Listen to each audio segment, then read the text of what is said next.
Waalaikumsalam warahmatullahi wabarakatuh. Gimana kabarnya, Nak? Baik, Sehat semua ya? alhamdulillah. Sudah makan siang semua tadi? Ya. Jadi pada hari ini kita akan memulai pembelajaran kita seperti biasa. Sebelum kita memulai pembelajaran kita, baiknya satu orang ketua kelas memimpin doa. Sebelum kita memulai pelajaran kita hari ini, marilah kita berdoa bersama-sama. Doa dimulai. Bismillahirrahmanirrahim. Radina billahi rabba wa bil islami dina wa bi Muhammadin nabiyya wa rasulah. Rabbana zidna ilma warzuqna fahma wa amalan shalihan. Doa selesai. Ya. Jadi karena pembelajaran kita kali ini menggunakan model DL, ada yang tahu DL? Discovery Learning.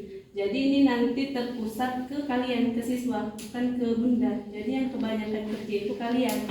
Jadi supaya lancar model ini, langkahnya itu kita harus buat kelompok pembelajaran. Ini kita bagi menjadi 4 kelompok ya, yang terdiri dari 5 orang satu kelompok. Itu menemukan konsep fungsi naik, fungsi turun, dan titik kritis. Ya, fungsi naik, fungsi turun, dan titik kritis. Jadi kira-kira apa contoh materi ini dalam kehidupan sehari-hari? Ada yang tahu?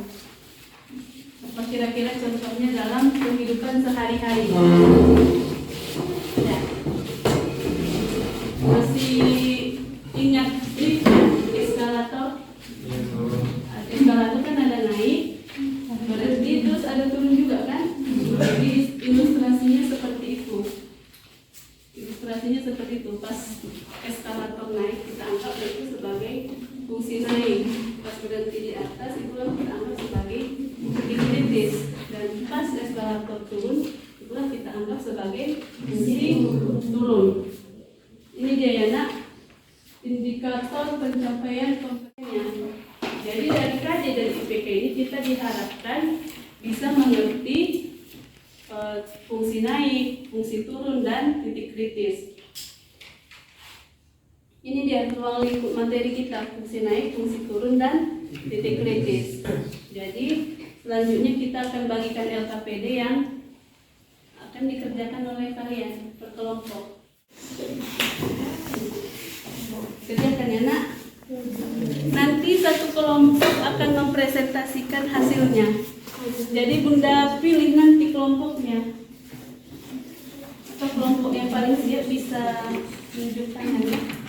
Jadi setelah kita lihat di LKPD matematika yang ada di layar, bisa kita lihat ada gambar eskalator sama lift. Jadi bisa kita lihat ini merupakan salah satu contoh kehidupan kita sehari-hari tentang fungsi naik dan fungsi turun. Nah, pertanyaannya yang pertama itu, saat lift naik dari bawah ke atas, maka gerakannya dapat disebut sebagai fungsi naik.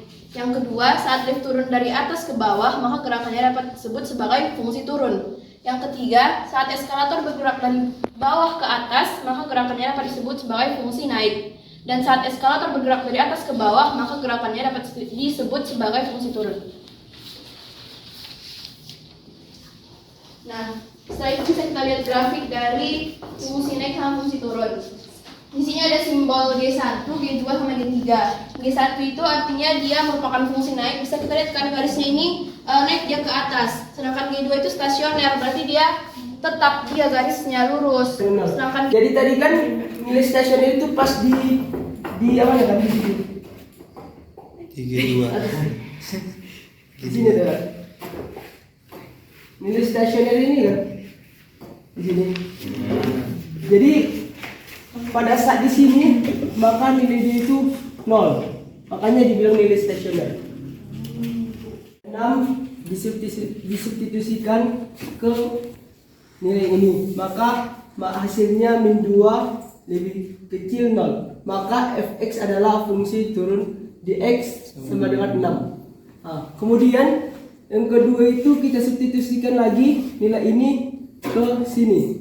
maka hasilnya min 4 lebih kecil 0, maka fx adalah fungsi turunan dx sama dengan 7. Fungsi turun. Fungsi turun dx sama dengan 7.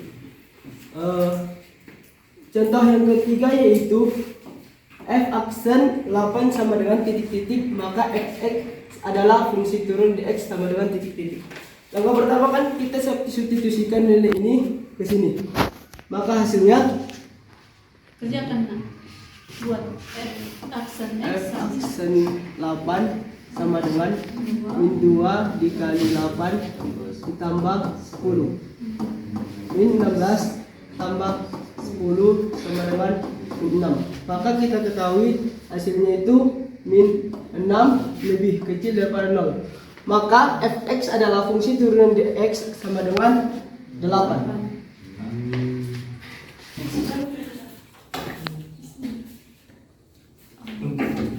Kami dari kelompok 4 akan memberikan pertanyaan. Tadi yang hubungan turunan dengan fungsi naik dan fungsi turun, G itu bukannya maksudnya gradien atau kemiringan? Pertanyaannya, kenapa untuk mencari gradien atau kemiringan itu harus pakai turunan pertama? Kenapa nggak pakai persamaan awal aja? Sekian, terima kasih. enggak. Kan itu tadi ada G1, G2, G3 itu kan maksudnya gradien. Apa hubungan G1 sama G3, terus mana cara nyarinya kalau satu didapat gitu? Jadi kan Ustaz Rifa, dalam satu grafik itu ada yang fungsi naik, ada yang fungsi turun. Kenapa bisa dibilang fungsi naik sama fungsi turun? Kan fungsi naik turun itu maksudnya ini gradiennya itu kalau G1 berarti dia naik ke atas. Gradiennya makin besar angkanya. Gimana cara mencarinya? Sesuai tergantung X-nya. Kalau X-nya itu lebih besar dari 0, maka berarti dia itu termasuk salah satu contoh fungsi naik, di mana nanti hasilnya itu bakal lebih besar daripada 0. Nah, cara mencari G3-nya harus lebih kecil daripada si G1 tadi. Misalnya kan 2 G1-nya lebih besar daripada 0, maka berarti nanti fungsi turunnya itu harus lebih kecil daripada si 2 tadi, supaya nanti grafiknya ke bawah dia, enggak sama-sama ke atas gitu. Baiklah, kami akan menjawab pertanyaan Mila Salsabila. Nah, tadi kan Mila tanya gini, kenapa yang dipakai itu dia turunan pertamanya bukan yang persamaan dasarnya kan? Karena memang kalau gradien M itu dia tuh yang dipakai memang konsepnya dari turunan pertamanya. Kayak gradien, nilai gradien itu sama kayak nilai dari turunan pertama suatu fungsi. Makanya dia pakai turunan pertamanya dulu, itulah gradiennya. Sekian dari kami, mungkin ada kelompok yang ingin menambahi atau menanggapi. Kalian menanggapi biar Mungkin dari kelompok orang Anggi. Yang G1, G2, G3 itu yang ditandai G1, G2, G3 itu yang mana ya? G1, G2, G3 itu yang segitiga, bukan yang apa namanya? Melengkung, bukan yang kurva. Mau menyangka. Jadi kan kalian bilang tadi kan segitiga itu yang G1, G2 sama G3-nya. Jadi fungsi dari yang melengkung itu apa? Itu menunjukkan pada bentuk kurvanya. Kalau garis Kurva dari putus-putusnya? berapa?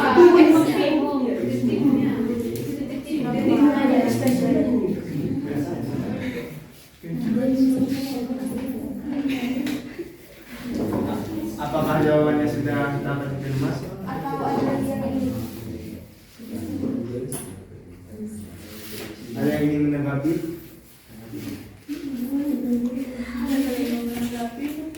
Billy? Cukup. Oke, baiklah, cukup sekian presentasi kami.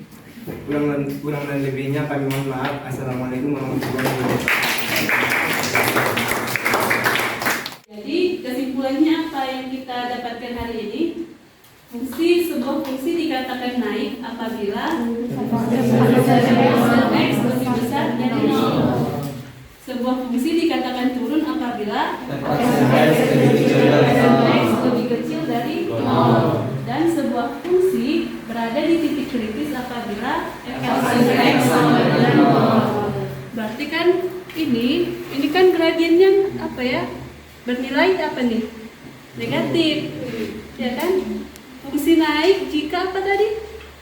F aksen berarti positif ya, positif. Ini positif, ini negatif, dan ini nol gradiennya. Berarti G1 bernilai positif, G3 bernilai negatif, dan G2 bernilai nol. Itu kesimpulannya ya.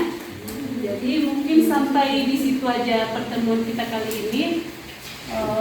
Atas partisipasinya Bunda ucapkan terima kasih yang sebesar-besarnya. Demikian, Assalamualaikum warahmatullahi wabarakatuh. Waalaikumsalam warahmatullahi wabarakatuh.